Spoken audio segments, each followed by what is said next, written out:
edition of the Daggers and Lyds podcast. They're coming thick and fast in the build-up to Christmas. So much cricket that's going on. I think they'll probably settle a little bit over the Christmas period while we enjoy the festivities. But whatever, if there's lots of women's cricket going on, we shall bring it to you and be across it. Good morning to you, Lydia. How are you? Morning, Daggers. I'm good, thank you. We were just chatting before we came on about the lovely facial hair addition or development for you, which Yes, I like. I'm all for it. I've not stuck it on. It's actually my own. But it is through a combination of interest. I want to see how far it can I know how far it can go. You could end up looking like ZZ Top. And also lethargy, I think, or apathy. One of the two that I just can't be bothered. I've got nothing to really do. Yeah. And so I just thought I'd let it go. I might dye it. I'm looking a bit Santa-ish at the Oh, I moment. like it. I like But it. It's good. that could provide a different work opportunity, just sort of Well, dressing there in we a go. big red suit, maybe a pillow under my tummy Yes. kind of thing. Yes. But who knows? It could be another work opportunity for this time of year. I realise I'm also in my 30-year-old Gun and More sweater. I was never Oh, I sponsored. like it. I didn't Yeah, actually notice that. this is Retro. old school. This is a jumper Yeah. with a history. It is practically being, it's the finest of threads now. It's that old. I actually stole it from Philip de Freitas. I don't know if he knows that I did, but I did.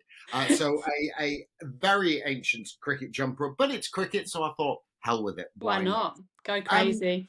So yes, we are banging out the episodes at the moment. Obviously, a really important one, and I listened back to it and watched it on our YouTube channel with Mel Jones and listened again to what she had to say. This is a situation, this is about Afghanistan's women's team and the trials and tribulations that they've had to suffer over the last 3 years since the reintroduction of the Taliban as the government and the problems that they have had because of the ICC decision to continue with the men's team, but not register the women's team because they are not allowed to play because of the Taliban government. And I do say, if you're listening to this now, go back and listen to what Mel said. And actually, I didn't realise how involved she was and what a job she'd done to help out these women and their families. And it was, I'm sure you agree, Lyd, that it's well worth a listen. If you're listening to this or watching this, go back and have a listen to the last episode as well. Yeah, definitely. And I think it's something that is a good sort of one-stop shop as to everything that's gone on there. I mean, not everything, because that would be, we'd have to have a lot more time. But as you say, the work that Mel's done and also the fact that there is a bit of positive stuff going on, which is good and hopefully nice for people to hear that Cricket Australia are really trying to get behind it. So, yeah, absolutely. As you say, though, there's also a lot of other cricket going on. That's why we're churning out the pods. So there certainly is. Good time. I think it probably calms down a little bit. I know there's still the New Zealand-Australia series that's going to be happening relatively soon over in New Zealand, One Day International, so we'll be across that as well. But for now, let's concentrate on England, and they have just concluded their One Day International series with South Africa. They have won it by 2-1. They lost the first one-day international after being bowled out for 189, which South Africa managed to knock off. However, they won the final two in Durban and in Potchefstroom, albeit that was a rain-affected game. The first game was in Kimberley.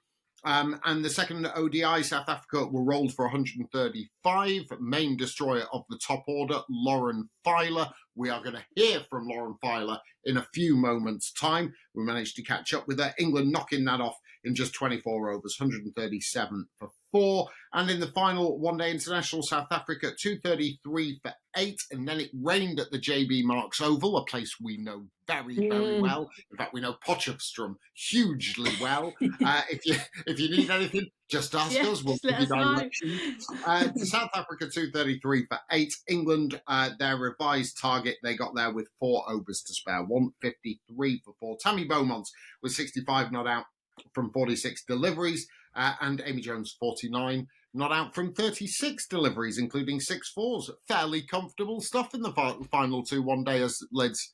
Yeah, it was. I think the most pleasing thing for me out of the whole series, I think, was Lauren Filer. You've mentioned her. I think what she did in those first two ODIs, I think it was right to rest her for the last game because obviously Hmm. they've got a test match coming up. You would hope that she would feature. I think Tammy Beaumont in that last ODI was brilliant, and I just wonder whether there is a thought opening up in John Lewis's mind about do we need Tammy Beaumont in our T20 squad, because she offers that ruthlessness that I don't think England have in abundance at the moment. I think they have it at times, but I don't think it's always as prominent as it could be. And because it was a rain reduced game, actually that gave her an opportunity to show what she could do in a similar sort of format. I thought the spinners were great. Charlie Dean obviously picked up a hat trick in the second ODI, I think, wasn't it, Yeah. when she did that. Sophie Eccleston as well. The top order, possibly some question marks. I don't know what you think about that. It's interesting what you say about Tammy Beaumont because I was very keen on her. I know she's not been part of the T20 setup for maybe, I don't know, 12 months, something, maybe 18 months. I'd have to look back. But here is a player who found herself out of the T20 England side. They went for other options, and that I've got absolutely no problems with it. At the time when she was dropped, I think it was the right call. Yeah. Absolutely. Bring in some new blood, someone who maybe can go a little bit harder. They've tried Sophia Dunkley, they've tried Amy Jones at the top of the order. They also have gone with Maya Boucher, and I also think it's for someone like Maya Boucher, you've got to give them an opportunity and an Yeah. extended one to see how that can develop and to learn the international game, etc. However, here is a player who has sort of reinvented the game a little bit because of that Mm. dropping. She's gone harder at the top of the order. We saw in the 100, not necessarily this year, but the previous year. She's the only player to score a century in the 100. Strike Mm. rates have improved dramatically. And the other thing that I thought was just in this World T20, and this is a location based thing, I think she plays spin very, very well. And, Mm. and Mm. in a subcontinental World T20, I'd have been tempted to, because you can't necessarily go big and hard. You've got to manipulate, you've got to maneuver the Mm. field. If you're playing on slow, low surfaces, you've got to sweep well. That she does. So I wasn't surprised that she wasn't there, but it was a decision I might have been tempted to make just because of where the T20 was.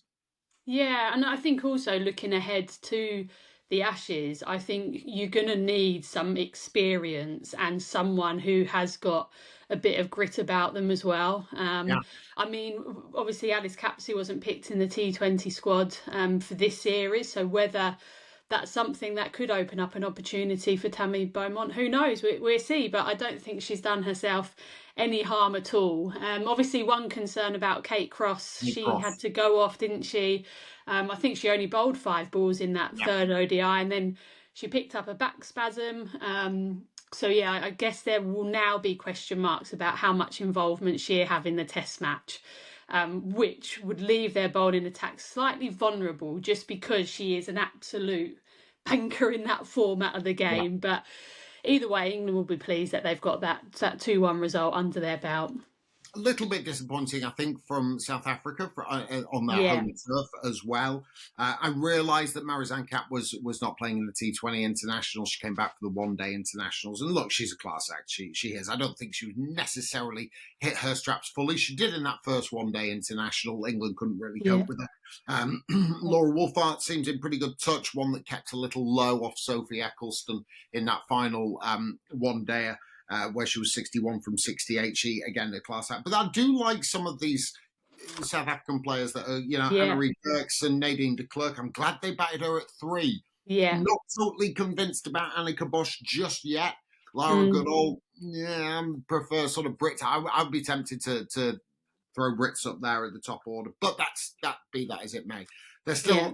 still, when it comes to competition and tournament cricket, they are showing the way in reaching the final of the World T20 for the last 2 occasions. So we'll see how they go in the Test match. I'm looking forward to the Test match hugely. Yeah, And even though, like I say, there's a lot of conversation around Test match cricket at this moment in time, we will do this on another pod. We've got too much to get through today because, as I mentioned, we're hearing from Mel Jones a little bit later on, talking about Australian cricket. Yeah, we spoke to her about Afghanistan last time, but we also caught up with her and spoke to her about the WBBL and the Australian international team. We will get to that in a few moments' time. But let's hear then from Lauren Filer. Now, Lyds was way too busy. I've got to say, far too busy and important. No, she had the only time that we could speak to Lauren Filer was a time where I was available. So I caught up with her yesterday, spoke to her as she had just arrived in Bloemfontein and was looking forward to building up towards that test match. So, Lauren, it's great to have you with us. Thank you so much for joining us from Bloemfontein. You've been travelling all over South Africa, the miles that you guys must have racked up. How has the experience been? Yeah, it's been like you say, we've racked up quite a few miles, air miles and coach miles, but it's been good. I think a lot of people obviously just think of Cape Town when they come to South Africa, but we've obviously managed to see a lot of other places other than that as well. And yeah, it's been very interesting. The crowds have been really good, and it's been great so far. And again, the weather's been lovely. Yes, thank you for that. That's just what we wanted to hear. It's dank and cold and dark outside here at 4:30 our time. Does that actually, because you are still relatively new into this England side? I say new, but it's not like you've been playing 10 years or so. Do those coach journeys and plane rides and stuff, do they actually bond you as a team a little bit when you're all out together and overseas? Yeah, I think so, definitely. I think obviously sometimes it's a day, well, most of the time it's a day after the game, so a lot of people are shattered and probably take a nap, but you do end up sitting next to people you might not sit next to on the plane, or even on the bus. You just kill time. We're doing some stupid games or singing or something like that. So I do think you sort of tend to get to know each other again as a team better. And a lot of places where we've stayed are actually sort of 45 minutes, half an hour away from where we're playing. So again, we've had sort of a bit of time before the game and after the game when we're travelling back to sort of chat and sing and just get to know each other and get to know the new players that have come into the side as well. Lauren Bell was on the podcast and she was talking about book club. She was part of a book club. Is there anything as wild and rock and roll that you do like she does? I am not being invited into the book club because what I read is not the same as what everyone else reads. I like action sort of books, whereas they're very much rom-com or that sort of thing. So that they don't want to read the books that I read, unfortunately. But no, we're quite like a tight-knit group. So actually, everyone's sort of involved with everything that we do. So there's not any specific group. It's actually we all get along really well. So there's nothing specific, but yeah, we keep ourselves entertained. Yeah, proper page turners, just going out eating the popcorn at the same time. I mentioned about your sort of inexperience, and that's some kind of, but compared to say a Danny Wyatt or a Tammy Beaumont, or you're relatively opposite ends of the spectrum. Do you now feel though, after not just your performances, but actually spending time in the company over the last sort of 12 to 18 months and stuff, do you feel like you've got your feet under the table now in an England shirt and you're really part of it? Yeah, I definitely feel like, I think, to be honest, it didn't take long to feel a part of the team pretty much straight from my debut. That was one of the things that really made me love coming into the England environment and really, really wanting to get picked, obviously, to play for England, but also to actually be with the girls. And they've created an environment that's very easy to come in and out of, especially for me. I love a chat, and everyone sort of, there's a lot of different personalities and everyone just accepts that and we all get on really well. So I think, like you say, it's not been long, but I do feel like coming into the group now, I feel like I know my role and everyone else also knows that as well, and they trust me to be able to do that too, which again, with sort of high pressure moments is really key.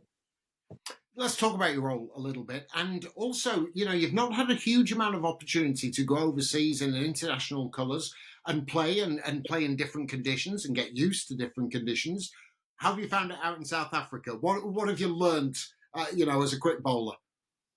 Yeah, I think obviously South Africa, I think suits my bowling probably more than say in India would have when we were back there in the last winter. So it's been sort of really encouraging to see the stuff that I've been working on come out in the pitch, on the pitch, sorry, and just like the pitches here, obviously they've got pace and they've got bounce, and that also sort of helps me be a bit more threatening. And I've really enjoyed it. And like you say, I've not travelled a lot, so hopefully I can sort of in the next couple of years continue to travel and get used to all the conditions around the world.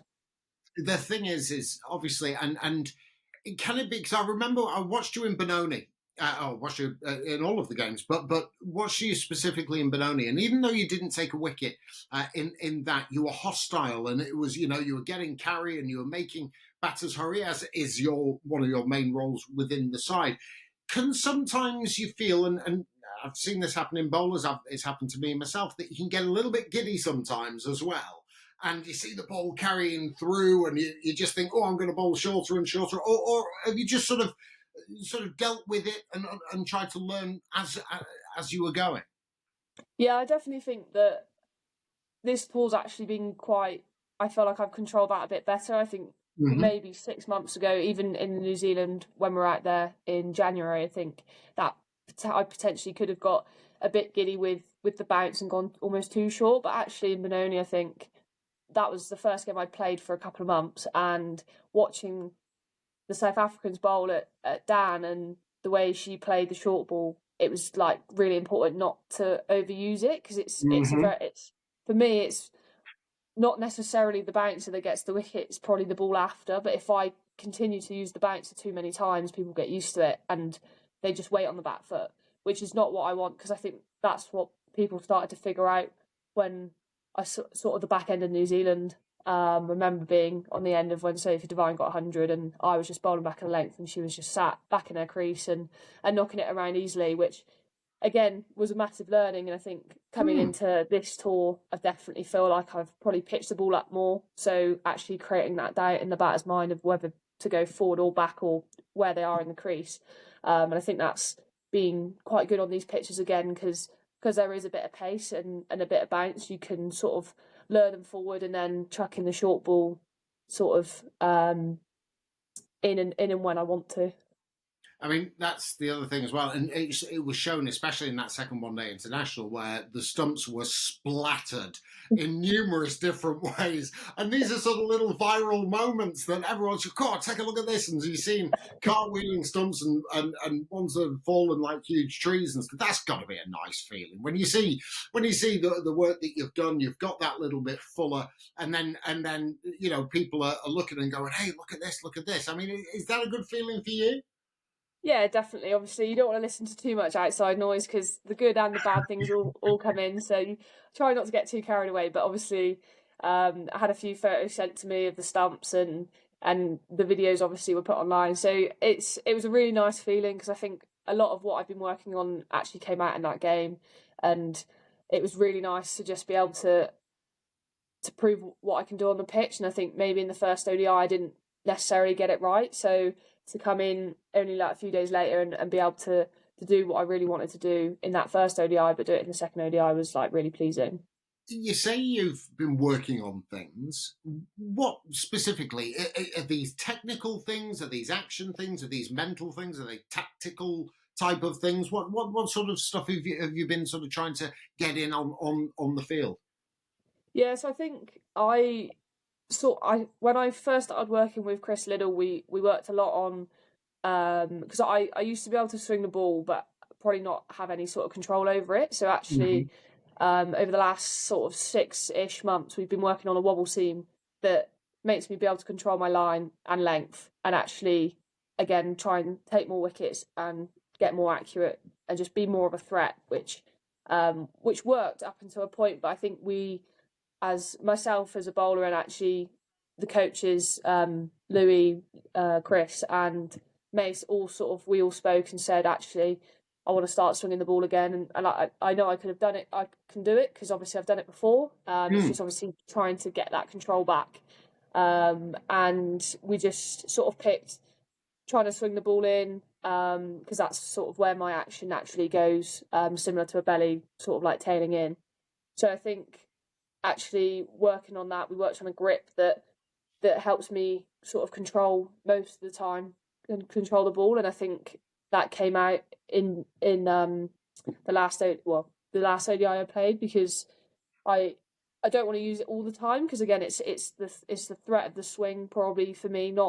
I'm not a swing bowler, I'm a seam bowler, but I think actually the threat of the swing, if it does go, is there. But again, if it straightens with the wobble seam or holds its line with the wobble seam, that's great as well. So I think sort of mixing them two balls up, and again using the threat of the bouncer as well. That's sort of what the tactical and technical side of just where I hold the ball. That's what I've sort of worked on over the last sort of month or so. It was really, really interesting listening to you say the progressions that you're going through, and still learning and evolving as a bowler all of the time. That said, there is an Ashes round the corner. You've got a test match to play here, and obviously more opportunity, no doubt, to get many more overs under your belt. We know the threat that you were in the Ashes test match over in Trent Bridge. How do you think that will benefit you playing in these conditions now? Do you think that will be, something that when you do arrive in Australia, that you'll feel not confident, that's the wrong word, but more well equipped to sort of deal with what's coming up there? Yeah, definitely. I think obviously Australia is probably slightly different with the pink ball and the day-night test. So it's obviously going to be, there are going to be different challenges. But I think, like you said, we don't play a lot of test match cricket. So it's always a good opportunity to, when we do, to obviously practice for the Ashes. And I think the girls are actually really excited to play and get going. And just, like you say, obviously you swing the ball more in test match cricket, and actually that might be a good opportunity for me to use the skills that I've tried to develop over the last couple of months in that game, where the risk probably isn't as high as if I did miss in ODI cricket sort of thing. So there's obviously a little bit of leeway, sort of line and length. Obviously don't want to miss all the time, but that's what a test match sort of holds. So I've learned that at Trent Bridge. I think I bowled an over to Beth Mooney that all went down leg when I was trying to swing it, and obviously it was, yeah, and it ended up being a maiden, which is just ridiculous. But it was just one of them things. It's actually quite a good format to be able to try and show off as many skills as you can with the shape of the ball. So I think, yeah, I'm really looking forward to it. And like you said, I think it's a good opportunity to play a test match before Australia. Otherwise, we wouldn't have played for well over a year if we hadn't had this series. So super excited. Yeah, I can quite imagine. Is there much chat among the group about the Ashes coming out, or is that firmly no-go area until you get there? Do you know what? It's been a healthy amount. I think it's not been a nervous, sort of anxious for it. It's actually been like, we're excited, but we've got this sort of series that we're playing a similar, like the same multi-series format, and actually sort of taking the point system that we have in the Ashes into this series in our own heads. I get it. Yeah, and using that sort of as a way we can figure out the different point systems and all that, because obviously it changes every time we play. Obviously we got the 50 overs first, so that might make quite a big difference to when we played the test match first last year. So I think, yeah, it's not necessarily been in the forefront of our minds. Obviously we've got international cricket now, and up against a very, very strong side as well, who, like they showed in the first ODI, can really dominate teams. So I think it's more not focusing on Australia as a side, but actually the format and the way we want to play and the way we want to approach the multi-series format. Well, overall, so far, one defeat in that first one-day international, but other than that, flawless performances in the T20s and the final two one-day internationals. So things going, from strength to strength. After what was a disappointing World T20 campaign, I'm sure the mood in the camp is far brighter, and I'm sure with this Test match and then on to the Ashes a little bit later. We're going to hear and see plenty more from you. Great talking to you, as ever. It's great to see you. Thanks so much for joining us on the Daggers and Lyds podcast. Lyds is not here, but she sends her best. She's obviously very, very, very busy and important in London. So it's great to see you, and good luck for this week and for the rest of the winter. Thanks so much for your time. Thanks, Daggers. Cheers. Great to catch up with Lauren Filer over in Bloemfontein. Bless her as well. They've done some serious miles over this tour of South Africa. I'm glad they have as well. I'm glad South Africa have put all of these games in a variety of different venues. That's what a tour should be about. But again, this is a bowler who you've got to take care of. You've got to look after, but you've also got to balance that with her needing to play as well. With an Ashes around the corner, Liz, she could be a very, very vital component.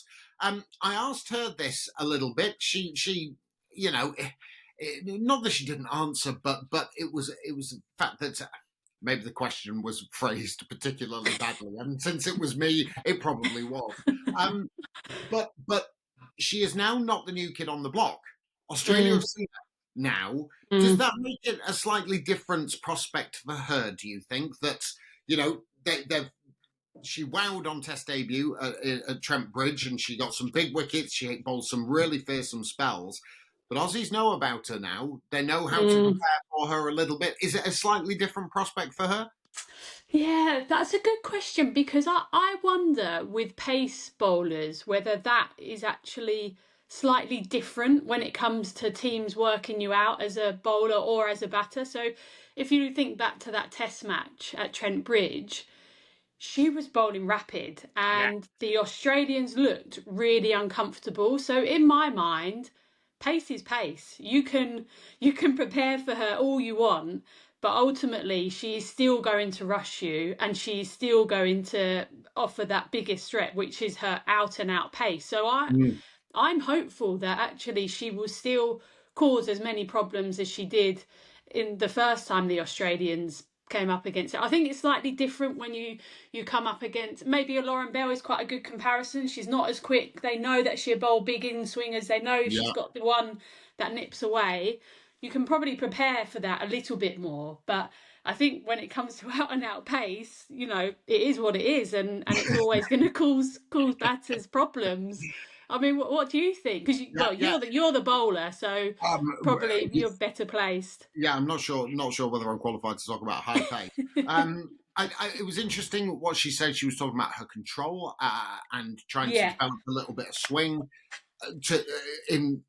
She wanted to. She did used to swing the ball, she said, but she wanted to work on control. They've been talking about wobble seam deliveries and stuff. But I'm with you. As long as that control is all right, you just want to see her bowling quick and roughing. Roughing. She said she didn't want to overuse the bouncer, which is good, because you can get a little bit excited over in Australia and South Africa when you see the ball carrying through. Bowlers, we're not the sharpest tools in the shed. We get excited. It's carrying, especially for me, not having the keeper up when bowling overseas was lovely. And but I think it's learning to adapt to that. This has been more good learnings for her. And again, I think if you hit the right areas and the right lengths, you're always going to cause problem at that pace. And when you get a little bit of extra bounce and carry, it doesn't matter if you've seen them before. I think you still got to contend with it, and that's a real ace in England's sleeve if they can if she hits the ground running over in Australia. So we look forward to the Test match that is kicking off in Bloemfontein on Sunday. So South Africa women versus England women in Bloem on Sunday, and then they will be flying home and having Christmas here, I have no doubts, before they jet off to Australia. Let's move on, Lids. The conclusion of the 3-match one-day international series between Australia and India, and with no huge surprises, Australia won the 3-match one-day international series by 3 matches to 0. It was fairly comfortable throughout, an enormous total in the second one-day international, 371 for 8. I think we might have mentioned that when conversing with Mel Jones, but it's worth mentioning again, Georgia Voll, who's come in for Alyssa Healy, who's injured. 101 she made off 87 balls. Elise Perry with 100. Beth Mooney with a 50. And India just way short, 249 all out in the second one-dayer. Rishi Ghosh opening the batting with 54. Jemmy Rodriguez with 43. Minu Mani, her of the junction, 46 not out off 45 deliveries. So comfortable victory in the second one-dayer. In the third, Australia, another mammoth total, 298 for 6. Annabelle Sutherland with 110. Ash Gardner with 50. And Talia McGrath, who's captaining the side in Alyssa Healy's absence. She made 56 not out from 50 balls. And in response, India were going pretty well, actually. Smriti Mandana made 100, almost a runnable 100, 105 she finished with, but they were then rolled out for 215. And Ash Gardner picking up 5 for 30 of her 10 overs. Australia dominant, probably wanting to assert that dominance given their lack of lifting a trophy in Dubai. So they wanted to make sure that all was well in their world. I didn't expect quite the dominance, maybe. I expected it to just have a little bit better of a showing. Yeah, I feel India are in a funny place at the moment with their cricket, because when you look at the talent and the in a way the proven performers that they've got in their lineup, you just always feel that they should be challenging a lot more than they are in these types of series and at World Cups as well. They've obviously had a new coach come in who is probably still trying to find out what his best 11s are in both formats, T20 and ODIs. But I just worry that they haven't quite got that yet. I don't think they know. And also perhaps the way that they want to play the game as well. I think you have to have all 11 of your players committed to the way that you want to play every format that you go out and compete in. And I just don't feel like they're there. Smriti Mandana is still absolute class. She became the first female to score 4 ODI hundreds in a calendar year, which again just shows what a class player she is. She loves batting in Australia as well. Yes. And when you look at the margin of victories, and they're big, aren't they? 5 wickets, 122 runs and 83 runs. So disappointing for India, but as you've alluded to, I think Australia are like a wounded tiger or a lion at the moment. They are certainly, or a wounded kangaroo. Have you seen kangaroos fight, by the way? My gosh! They're absolutely stacked. They've got like proper muscles, like they've been in the gym for years and years. They are properly hardcore kangaroos. I wouldn't take on a kangaroo. We went on a camping trip once. This is really going off piece. No, carry on. We saw a kangaroo fight. So they do the sort of boxing, and then if things get really serious, they go on their tail, don't they? And suddenly their legs kick out. Honestly, it wasn't a joy to watch. It was really scary to watch. But yeah, the Australians are like a wounded kangaroo at the moment. Yes, I'd say they are indeed. In fact, I played a game of golf at a club called Anglesey near Geelong, and there was kangaroos on the course. And this was the first time I'd ever seen one. And I hit my ball probably in the wrong position, because I usually do. And there were kangaroos all over, and I was just like, do you know what? I'm going to leave that. Just get another ball out. Get another ball out. Makes no odds to me. I'll tell you one little positive thing and this is, you know how we talk about Ben Green in the Vitality Blast and Somerset especially, and he's a blooming good cricketer, but he's like the leading wicket taker over the last 2 years in the Vitality Blast, and we're kind of looking going, how? And he's a lot cannier bowler than that, and it's a huge injustice. But you can't help it. Arundhati Reddy. She picked up forfeit and has had a real resurgence. She was excellent in the WPL last year. And she got forfeit in the last one-day international, has bowled really, really well. And I'm like looking and going, how? I don't get it. She doesn't get a huge amount of bounce. She's not particularly quick. But she's found a resurgence, and she's found a method that works for her, and fair play to her as well. And this is, I think that is a big positive with the ball for India. I think that's where they're sort of having not issues, but I think I would like to see a little bit more consistency in that bowling attack. They're trying a lot of things, and maybe in this instance, that's what they are trying. They've qualified for the World Cup anyway. An opportunity to maybe try a few things. Tita Sadhu went out and bowled for them as well. So maybe I'm misreading it, and it's actually a positive thing that India have gone out and tried a few things in preparation, perhaps in different conditions for the World Cup. Anyway, be that as it may, Australia won the series by 3-0. Very comfortable from their perspective, as I completely try and ignore my hat hair that I've got, wearing my cap once again. Let's hear from Mel Jones then, because we spoke to her last week, but we're going to hear from her this week as well. And this time on Australian cricket, the conclusion of the WBBL and where Australia are as a team right now. So this is what she had to say. First, let's start with the WBBL, Mel. Obviously, we get it over here. It seemed to be, I think it's a great comp. We have discussed on the last pod, didn't we, about how great a comp it is, as is the WPL and the 100. These 3 franchise tournaments, the quality is so high, the standard is so good, the product itself, fantastic. What was your overriding view of WBBL 10? Well, first and foremost, I kudos to Cricket Australia for shortening the competition and reacting to the way in which the game has grown, which sort of is kind of counterintuitive. You're growing the game, then you're going to reduce the games, kind of thing. That sort of doesn't make sense. But the WBBL, started 10 years ago. It really was a catalyst for a lot of the women's sport leagues in Australia to start to boom. It started as a joint competition, then it split and was trying to stand on its own 2 feet, which did really, really well. And then all of a sudden, world cricket started to have more and more sort of fixtures, and that schedule was getting a bit cramped. And so to get internationals over here was becoming harder and harder.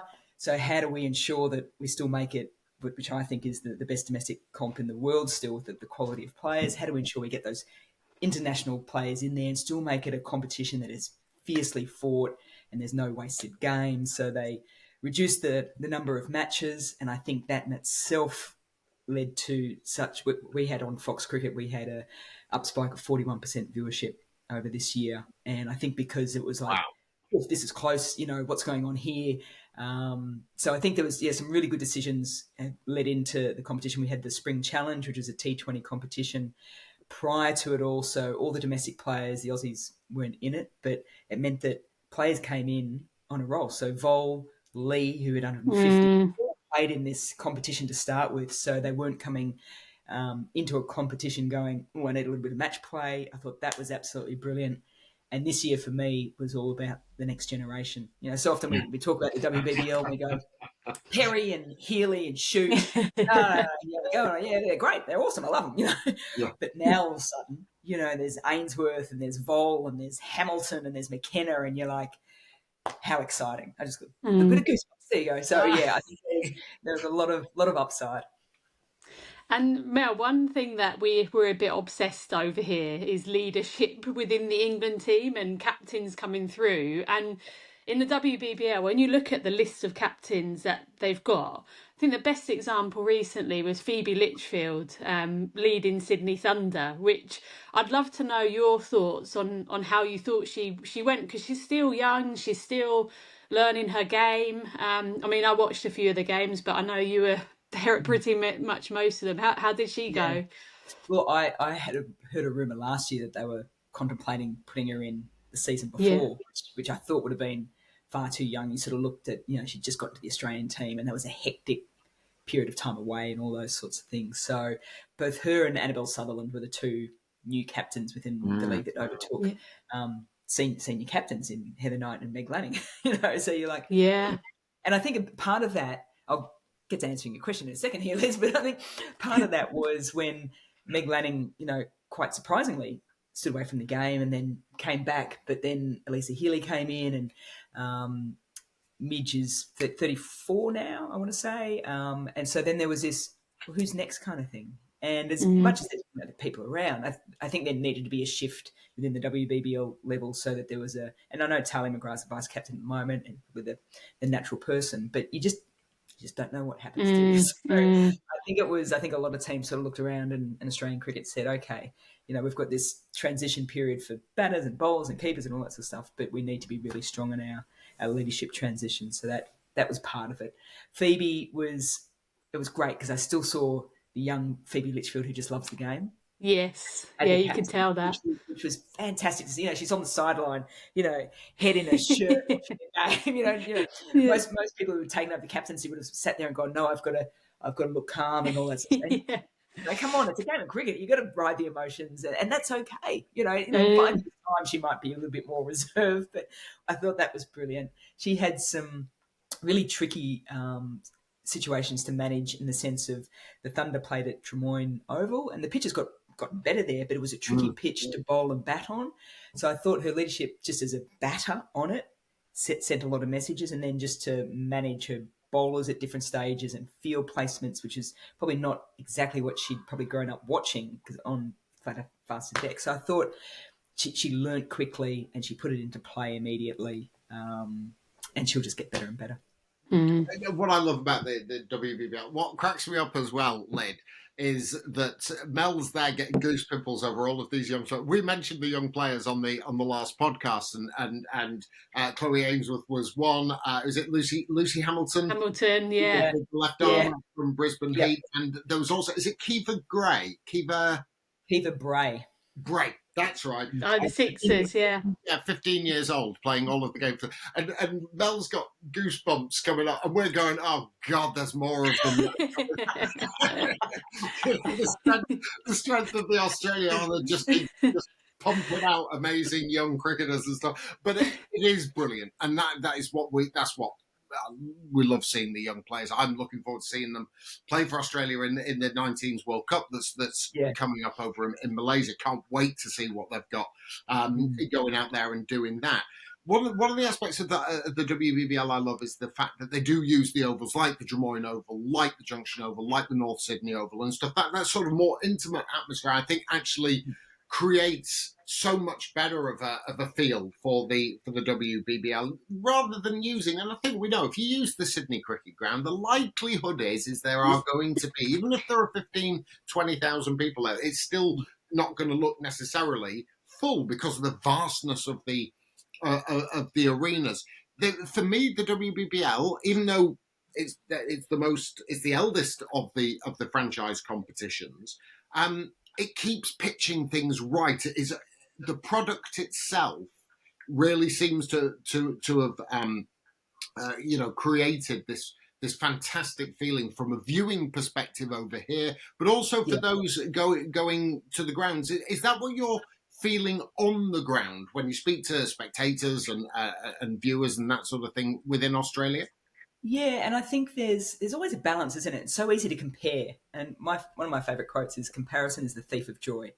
So if we always go, oh no, we've got to do what the 100 are now doing, and you're always in that sort of mindset, it's such a negative, because, you've got to be better, you don't actually acknowledge and just, get wrapped up in all the really good stuff that's going on as well. Yeah.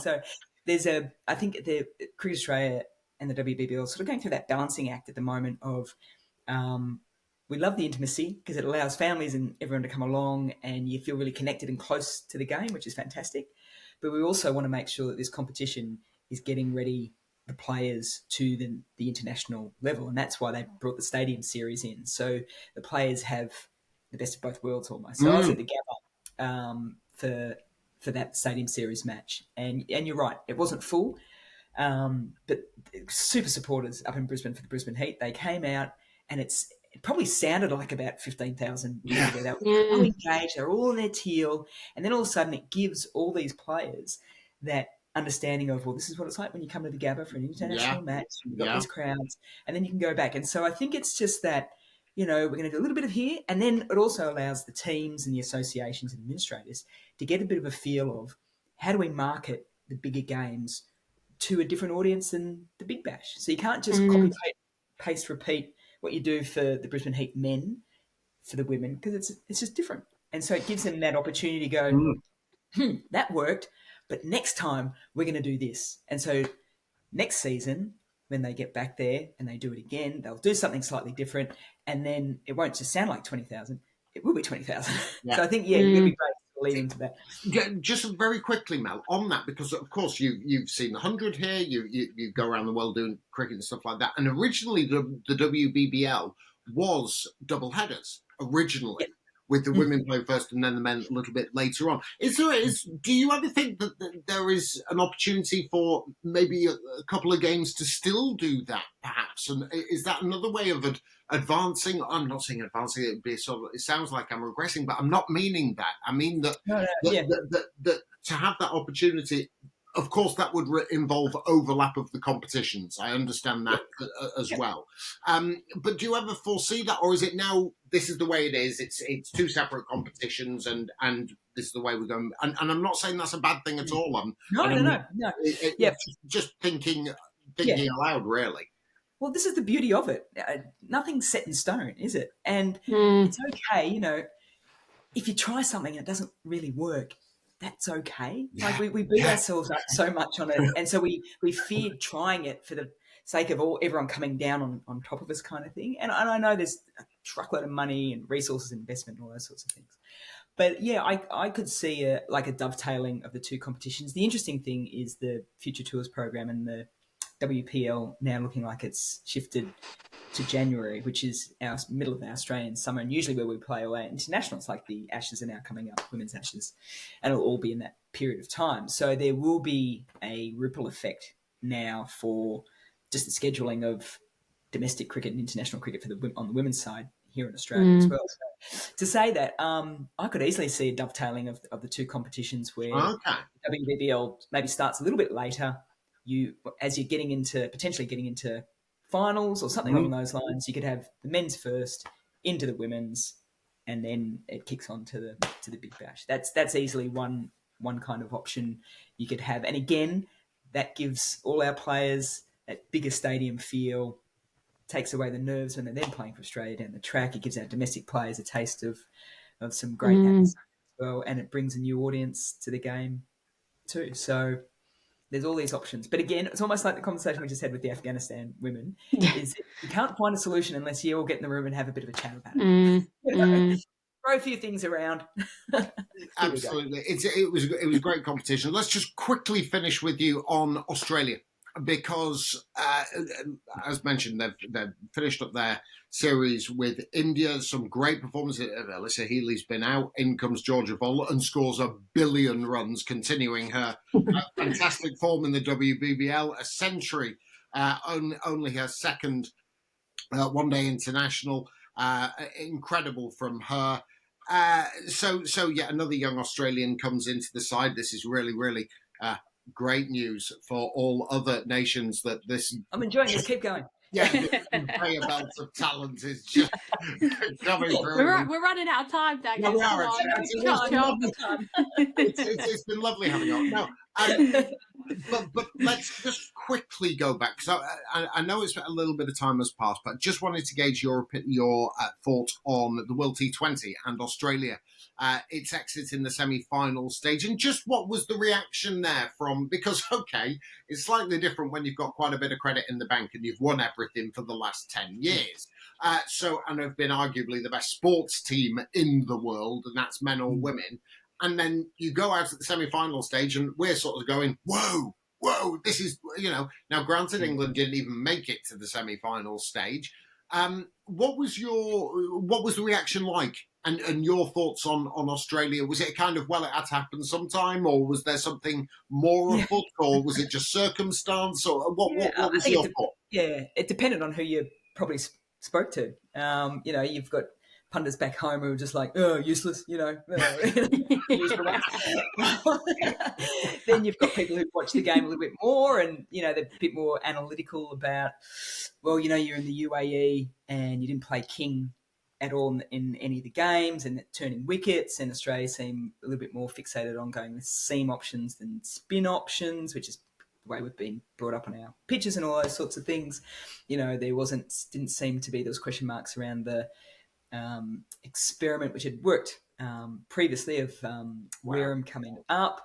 So there was bits and pieces, and then Elisa Healy does a decent injury. People go, oh well, if that hadn't happened, and there was all those little bits and pieces. So I don't think anyone's actually, and I don't think it's just one thing either. So I think it's multiple, and let's give credit where credit's due to South Africa, who played a game and just took it up, and that's often going to be the case when you've got nothing to lose and you just bring your A game and it fires and it works. This is the situation, but I think what it will do, almost like 2017 semi-final against India at Derby, where Harmanpreet Kaur goes nuts, and the Australians picked a squad that had Elise Villani bowling in it throughout the series. They just went, well, since that, they've hardly lost an ODI game. They win the next World Cup and shaping up again quite nicely now. So I have a feeling it's probably going to be the moment of another little hard sort of conversation piece in and around the women's side to go, actually, where do we want to take T20 cricket from here? And I think it's probably started in the WBBL this season. And what about moving forwards, Mel? Because I know Talia McGrath in the first ODI before that game, I think she said, this is the start of our World Cup campaign. And when I saw that, I was like, oh gosh, here they go again. They're gonna start getting on a winning roll again. But give us something. Do you think, are there any, since Cracks? Meg Lanning has left? What are you looking for? What's that? You're saying, are there any cracks in the Australian team? That's what I want to know, Mel. You just want to get in there. Are there any weaknesses or vulnerabilities now that you've seen in this Australian team that maybe haven't been seen before? Yep, there is one. If they play in all green again, I will spin. We're yellow. Yeah. All World Cups. You know what? And it's a proper yellow. There's enough green tape. What was really worrying about that was when Mel said yes and very serious. I'm like, hang on a second, I'm just leaning forward in the seat, going, yeah, what's the lowdown here? And if they're playing green, oh god, I'm devastated. But actually, it's not necessarily a kick up the backside. They didn't need a kick up the backside. They won everything pretty much for a decade. So it's not that, but maybe a sort of resetting and just a keeping them honest kind of feel. Because from what I've seen, there is absolutely no reason why Australia can't actually go on another run that we've seen for another decade, given the talent coming through, given the experience that's already there, and also it's all right saying Talia McGrath and Annabelle Sutherland and Phoebe Litchfield. These have played a lot of cricket and they're still very, very young. They've got so much that has got going for them. There's no reason why they can't dominate for another decade. Yeah, this is it, isn't it? It was interesting because looking at this Indian team, and we're sort of looking at the players under 24 on both sides. And Shafali Verma not even picked for this recent series. But you got Richard Ghosh, Jimmy Rodriguez is still 24 and under, Yastika Bhatia. And India has sort of picked a lot of young players that are probably hitting that area sort of time now where like a Verma doesn't get picked kind of thing. So you sort of, I think what Australian cricket's done, quite well is they get someone like a Phoebe Litchfield in. She had a little bit of a rough patch across South Africa, Bangladesh in the ODIs. And that's just a young kid getting used to travelling. I think it was just and she's such an intense player and trains and all that sort of stuff. It's just getting used to the balance of, when to go hard and when to relax and all those sorts of things. And now I think she's, getting used to that and off she goes kind of thing. So in terms of cracks,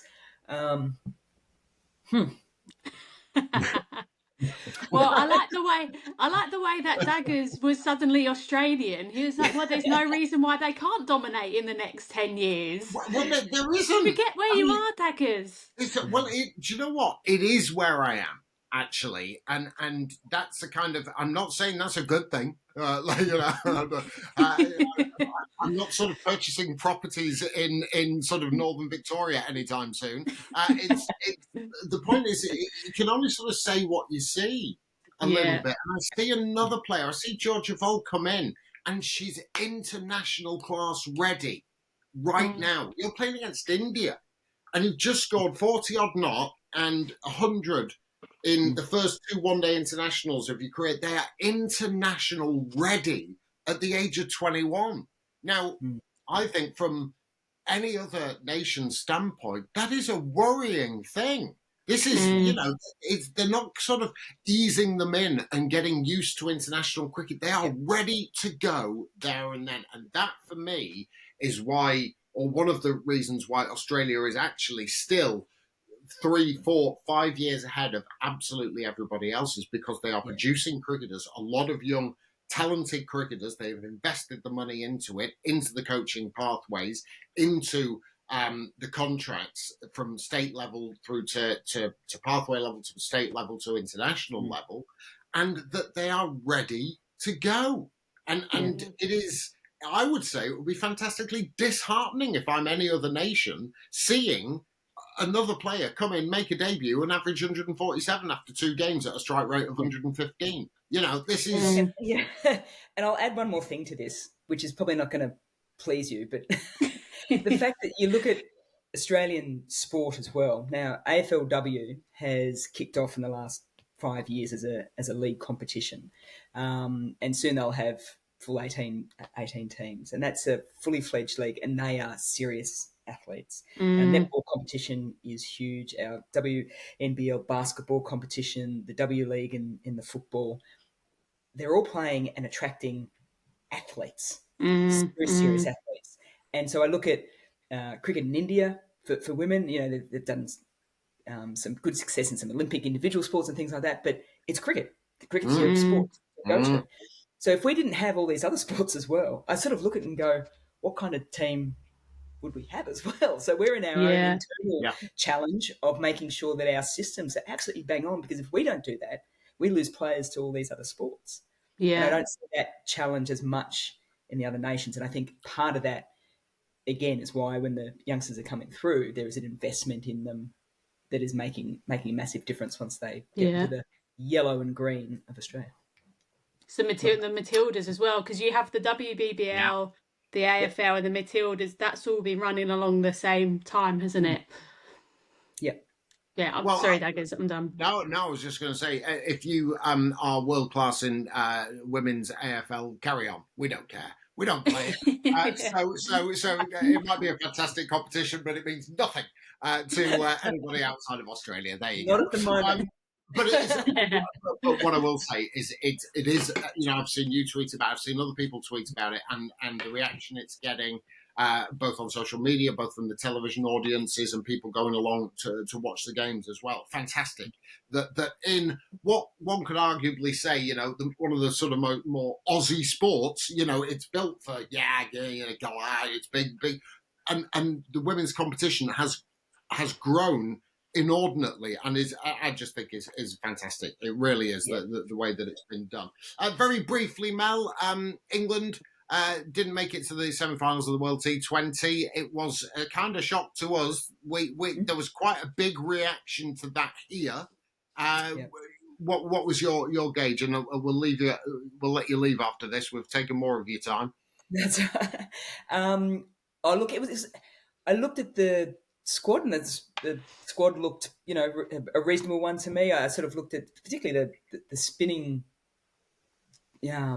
stocks within the England side, and I thought in Dubai and Sharjah that was going to make, and I think you had more games in Sharjah than Dubai, which was always going to favour. So it was up to the top order to bat well, and this is the beauty of World Cups, isn't it? You have to have teams that can adjust and make ugly runs sometimes. And it always felt like an ugly run tournament to me. You're never going to have this classical, where you can just take on bowlers and all those sorts of things. And so then sometimes you have to check your ego a little bit and just find ways of getting the job done. And so maybe a little bit of that could be sort of said to Australia as well. But it just felt as if, England didn't settle into that quick enough for me. You've got quality players that can strike the ball nicely. That's all well and good, maybe on the whacker or something like that. Back your instincts and things like that. But in a competition like that, against completely different types of bowlers that you've been facing in comparison to the 100 and the like, that's where that time is. And that you could talk about the lead in, not going to Ireland, playing matches, and being in the UAE just doing sort of centre wicket and all those sorts of things, did that not give them the best chance forward? I mean, you could analyse it to the death, Yeah. but yeah. Let me finish with, I actually loved seeing those 4 teams in the semi-finals, and I absolutely loved New Zealand, South Africa playing the final. I absolutely loved New Zealand winning it. Yeah, it was a really special day to watch that. They came in losing 10 on the trot, like. Yeah. There should be a Netflix show about it. Oh my God. There's a film in there somewhere, isn't there? I reckon. God, 100%. Yeah. Finishing with Katie Martin bawling as she's calling the winning moment. Well, look, it's been brilliant having you along. Thanks so much for your time. We're hugely grateful. I know how busy you are and what's coming up for you. We shall keep our beady eye on you and your travails over the winter. Enjoy the Women's Ashes and enjoy all the rest of the cricket that you're going to be covering. And we look forward to seeing you in the flesh over on these shores next summer. Thank you so much, guys. Enjoy the day-night test at the MCG. That's going to be a special one for everyone. Yes. Mel Jones, and we thank her once again for her time. We are so grateful to hear from her, and we look forward to seeing her wherever we shall see her next, whether it be in India for the WBL or back over here on these shores for the English summer. But always great value, and thank you for joining us once more, Mel Jones. Right, let's move on. Bangladesh versus Ireland. Now, I remember saying in 2 podcasts ago that after their 3-0 one-day international series defeat against Bangladesh, Ireland might just nick one. I just felt good about them nicking one of the T20. Massively undersold that one, didn't I? They won the T20 series by 3 matches to 0, and they dominated. They really did. This is a huge result for Ireland over in Bangladesh. All matches played at Sylhet. The first T20 international, Ireland 169 for 5 runs for Gabby Lewis in that one. She picked up 60 from 42. Leah Paul, 79 from 45 deliveries, smashed it in the middle order, and Bangladesh could only muster 157 for 7. Ireland win by 12 runs. Then in the second one, we think the decks again. I don't know if they played on the same pitch, but it seems like it might have been because the scores are getting gradually lower and lower. Ireland 34 for 5 contributions.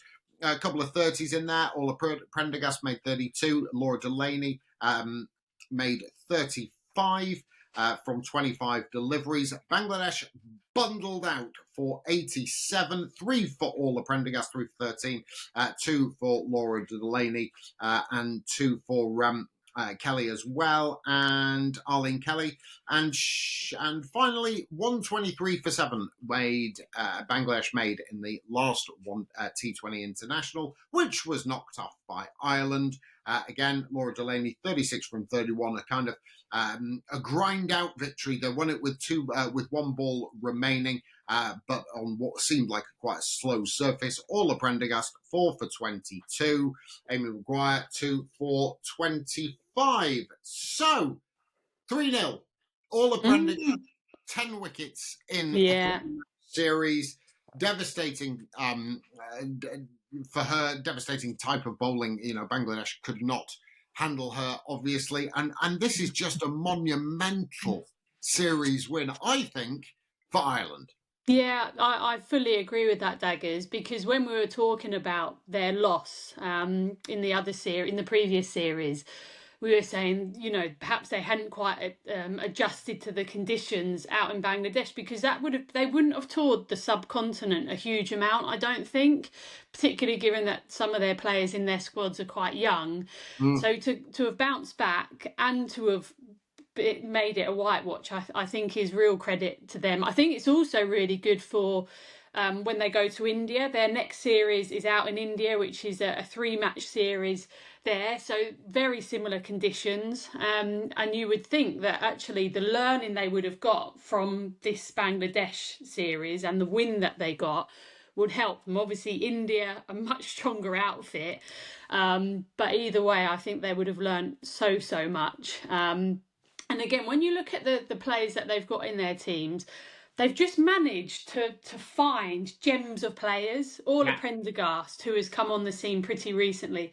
Arlene Kelly, who was playing state cricket over in New Zealand, has decided to play for Ireland. People like Laura Delaney has been around a while, Gabby Lewis as well. So they've suddenly got this nice balance of just finding some players, then the experience, and then the younger ones as well. Because you look at their under-19 squad, which has just been announced, and a lot of them have been featuring in their senior cricket. Amy Hunter, Amy Maguire, Freya Sargent, they've all been given opportunity at senior level. So yeah, nice to see for the island. And it's tempered with a little bit of frustration as well, is that, you know, the World T20 International, Ireland should be there. You don't have. Yeah. Well, I'm not asking for a 16-team World T20 International, World T20 World Cup, if I can get my words out. I'm asking for a little bit of leeway. Yeah. If it's a World Cup, it's a World Cup. Now, you can't just have, you know, the 10 teams. Okay, expanded to 12, expanded to 12. What is the worst that can happen?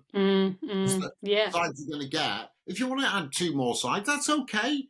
That's not a problem. You can sort a tournament around that. You don't have to lengthen the tournament at all. Maybe, all right, by a couple of days, fine. Yeah. But you know, allow some of the Ireland are there.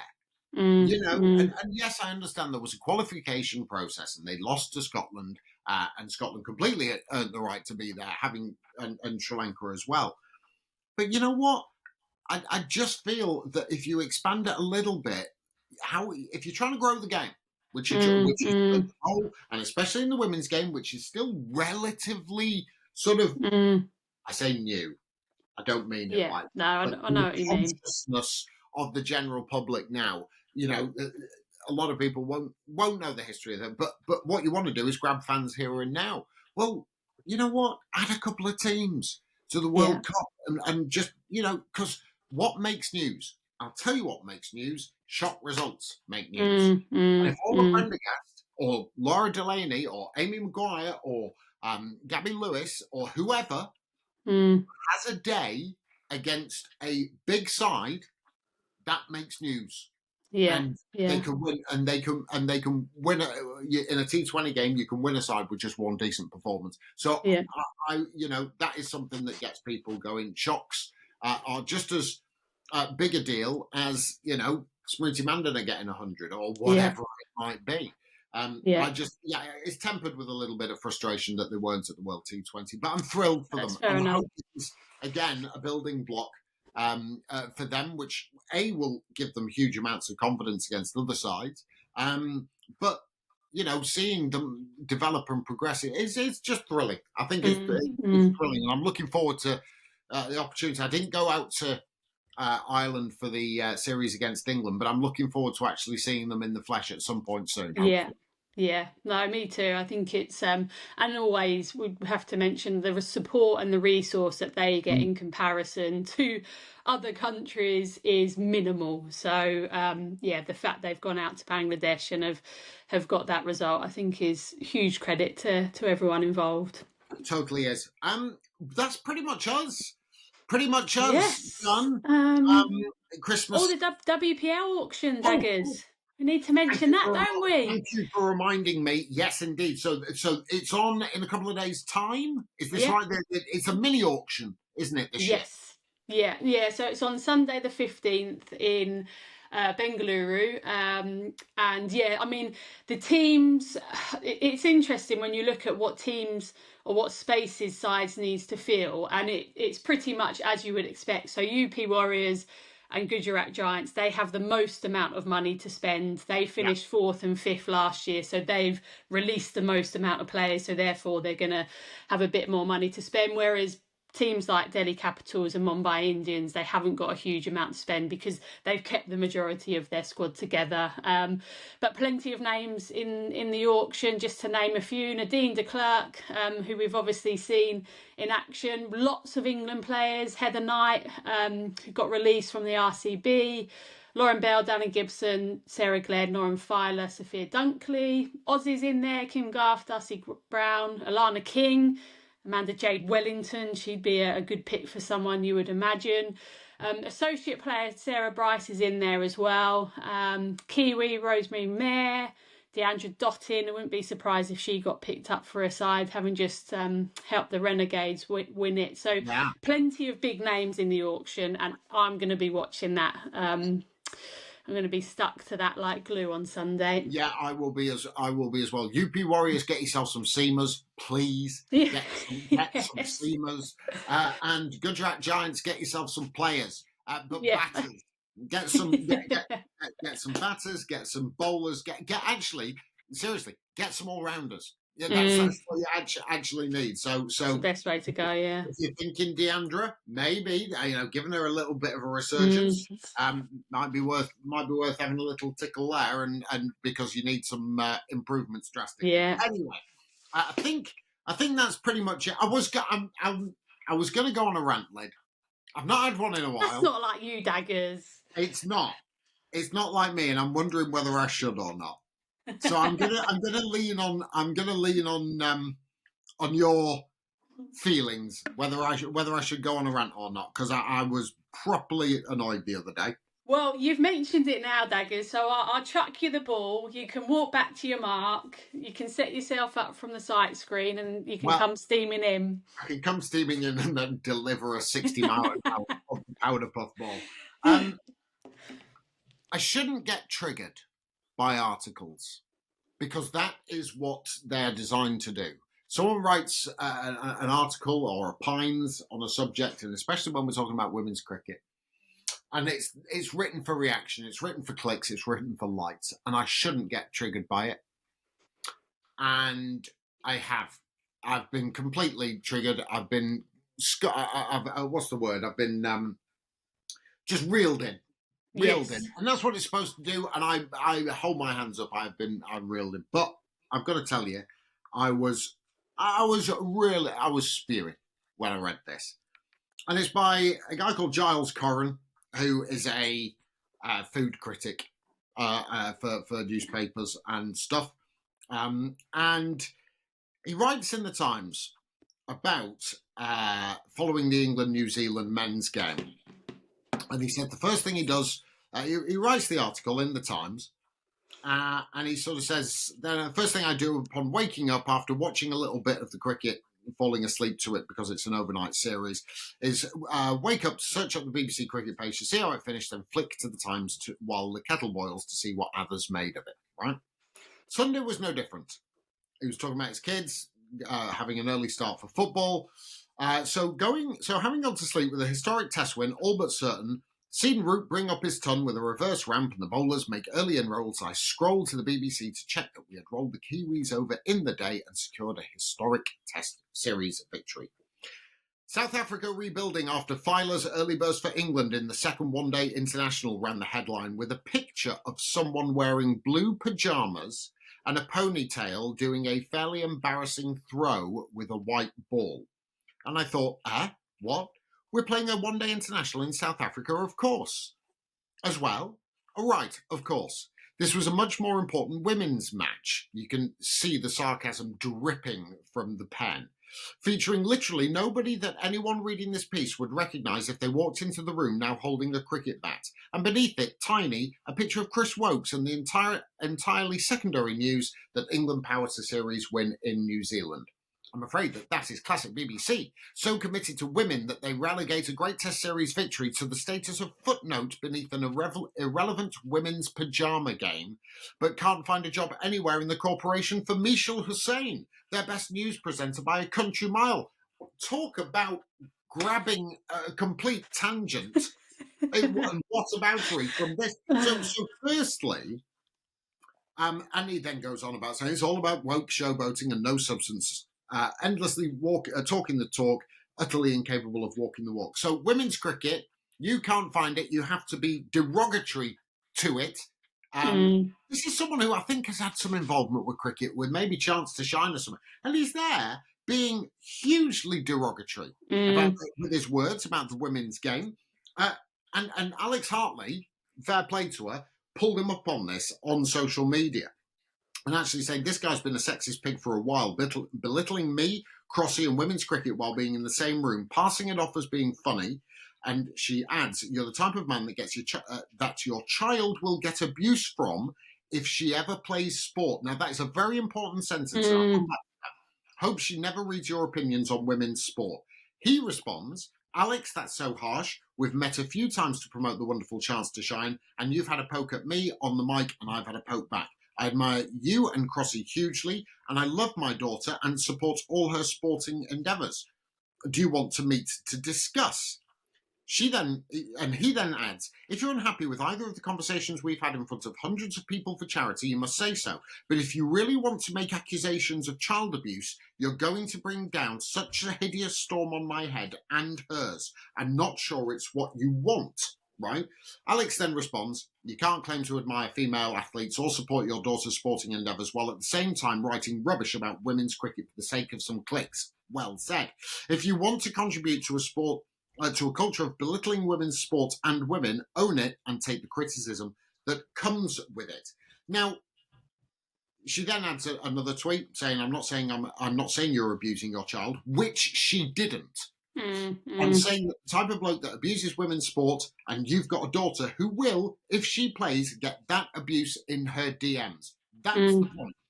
And he says, well, you mentioned my 13-year-old daughter in a public tweet. That's yours if you want to do that. I go to lots of women's cricket and support it. No, you fricking don't. No, you don't. You utter pilchard, right? I thought reporting a women's one-day international game ahead of a men's Test series victory was a proportional error. Is that not okay to say? First off, there is a technical aspect to this, right? On sports website, Mr. Curran, live sport always, especially with a commentary, live sport always trumps past sport that has happened, and especially in this case, it was probably 4 or 5 hours ago. Okay, so if you look at live sport at the moment, you're not keeping people up to date with what's going on. It is an England team that is. So basically, what you're saying is actually one team is more important than the other in your mind. In other people's minds, it's not. Now I understand that the men's team will get far more clicks and stuff like that than the women's team, but in technical aspects, live sport will always trump sport that is already finished. Right? If you struggle to find where the England series report is, or the victory report is, it's about 4 inches below. You need to know how long 4 inches. No, I won't. Right. Yeah. So my point is that you cannot write. Why do you write something like? And I think it's important, actually, as well as Alex Hartley, but men call this out on other men, right? Yeah. Because this is absolutely, you cannot tell me you support women's cricket, then write with I don't know what was dripping from the quill of Giles Corran, but in the manner, you could hear it in the writing. Yeah. And I'm absolutely sick of men doing this. I'm absolutely sick of it. If you don't like it, just don't look. It's not that hard. 4 inches to the south and find the report you want to write instead of, oh, hang on a sec, let's make myself and reveal a whole load about my character. And nor Alex Hartley saying anything about child abuse. She knows, you know. Right? But if his daughter did anything good in the world of sport, the messages she would be getting would be because of what he had written. That is what she was getting at, and that is the point. And if you need to write a column so badly to get your freelance fee or whatever it is, I'm sure you don't. I'm sure you're loaded. I don't know. But would you just stop? Just stop. Right? I know on social media he's put on an apology. If ever I saw a non-apology apology, it was this. I saw this. Okay, fine, sorry. It's the grammar in it as well. Okay, comma, fine, comma, sorry, full stop. I got that one wrong. Rude, disrespectful, silly. I apologise. It's almost like he's forcing it. The way it's written, he's forcing this apology out because he doesn't believe it. That's the way I've taken that. And I'm absolute. So he's deleted the tweet. I would hope that he understands that I am not saying, that if there was a report there, fine. And the women's cricket, I wouldn't hear all the women bleating on about the fact that the commentary is secondary to a series victory report. But live sport always trumps. Always trumps sport that has gone on. Yeah. I'm sorry, I really. I do. No, it's really well said, Daggers, and your point on men needing to pull other men up is a really important one, because as a woman, if we do it, you know what it's like. We get called like feminists. It's like you know what I mean, don't you? I've seen what you guys get. I've seen it. I don't know how you do it. I really don't.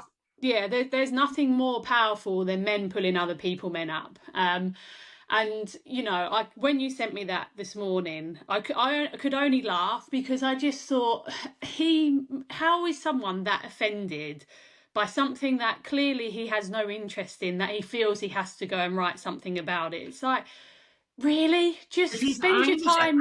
I'm going to say, if this guy has raised or is trying to, he goes out saying that he's raising money for cricket charities, how can you write that? Yeah. How can you? How can you be seen in cricket if you're raising money for boys and girls cricket? How can you have that opinion? Yeah. Which Chance Your Shine is. It's a charity to help state schools develop their cricket programs, boys and girls. So associate yourself with. That's all I'm saying. I'll tell you, I shouldn't, as I say, I shouldn't get triggered by it. I shouldn't get wound up by it, but I do. And so I have my rant. So I'm sorry for that, but I've got to tell you, well played, Alex Hartley, for what you wrote. You shouldn't have to write this sort of stuff.